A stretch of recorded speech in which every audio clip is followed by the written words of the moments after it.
Hello everybody, this is Michelle Elizabeth. I'm reading an excerpt from Right Person, Wrong Time, my first romance novel. And the scene I'm reading from, it's a chapter called The First Time. So it's the first time the main character gets with Mr. Right.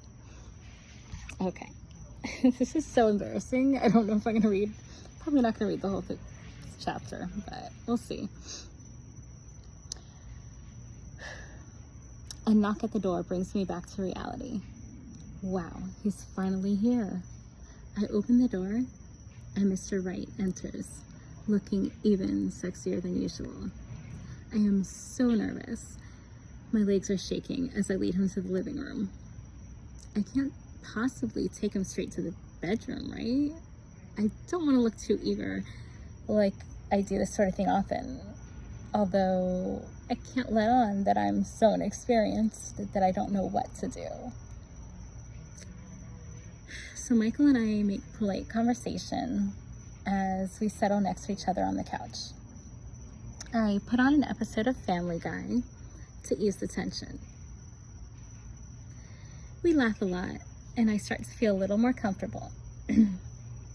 But about 20 minutes goes by and he hasn't even made a move. I know it's been a while since I've done this kind of thing, but when I was younger, guys usually tried to get into my pants right away. And Mr. Right hasn't tried anything. Like no accidental touches, no bedroom eyes, not even a subtle innuendo. Did I do something wrong? Maybe I misinterpreted things.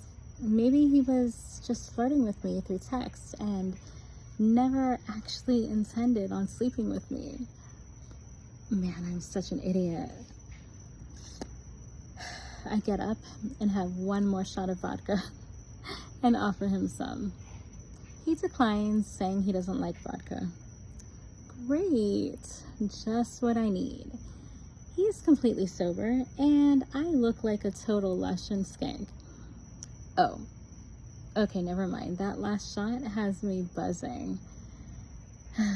And I start to feel brave. I mean, he wouldn't be here unless he really wanted to, right? Maybe he's waiting for me to make the first move. I've never really been the take charge kind of woman, but hey, maybe tonight anything is possible. So I saunter over to my dream man, plop on the couch next to him, and throw one of my legs over his in one last ditch effort to get his attention. Success! He slides his hand ever so slowly up and down my leg, caressing the fishnet stockings. I feel the electricity immediately. That same spark that was there the day I met him wells up inside of me. Why hasn't he kissed me yet, though? I really hate making the first move. Mr. Right looks deep into my eyes, and my heart stops. That sexy smile spreads across his lips, yet he remains silent. I want you so bad, I whisper.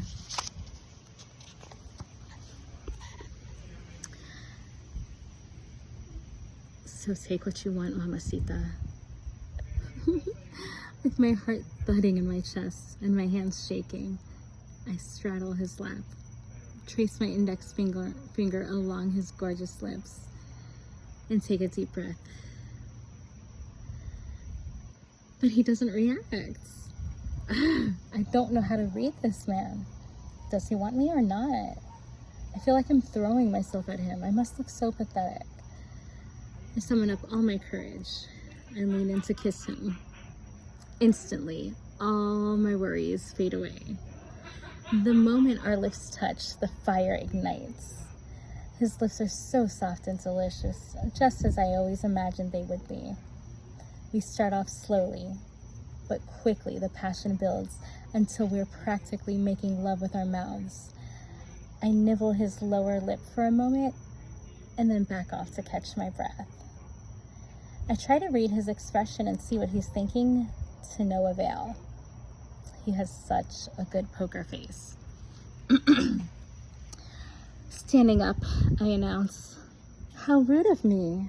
I forgot to give you the tour," quoting a line from one of my favorite movies. I take his hand and lead him to the bedroom. It's not a far walk, but it's hard to concentrate on putting one foot in front of the other because he has his free hand caressing my ass, which is just barely peeking out from the bottom of my short skirt. As I'm pointing out the bathroom, he stops and kisses my neck. How did he know my weakness? My knees start to buckle, and he grabs me around the waist and pushes me against the wall to kiss me harder. Yes, he's finally taking control. I guess he does want me as bad as I want him. I start to giggle with happiness as my fragile ego is restored. He continues kissing me, alternating between the sweet spot on my neck and my lips. I moan and start to writhe, desperate to have more.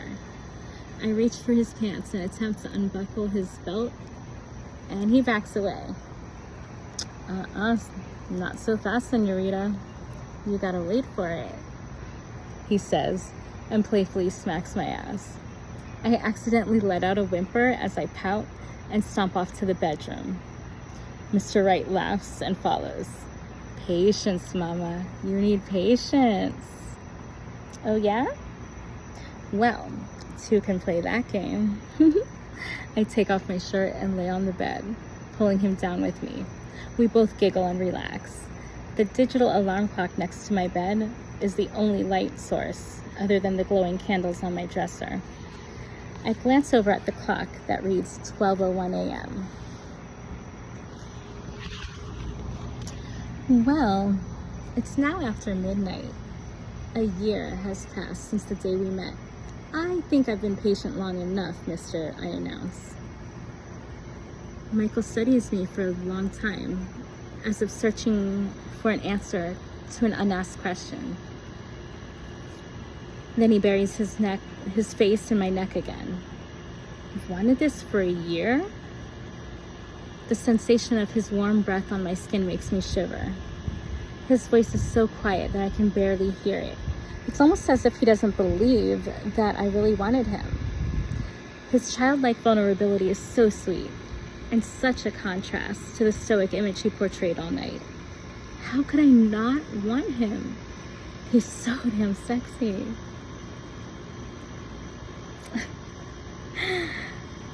I don't know if I can read this next part.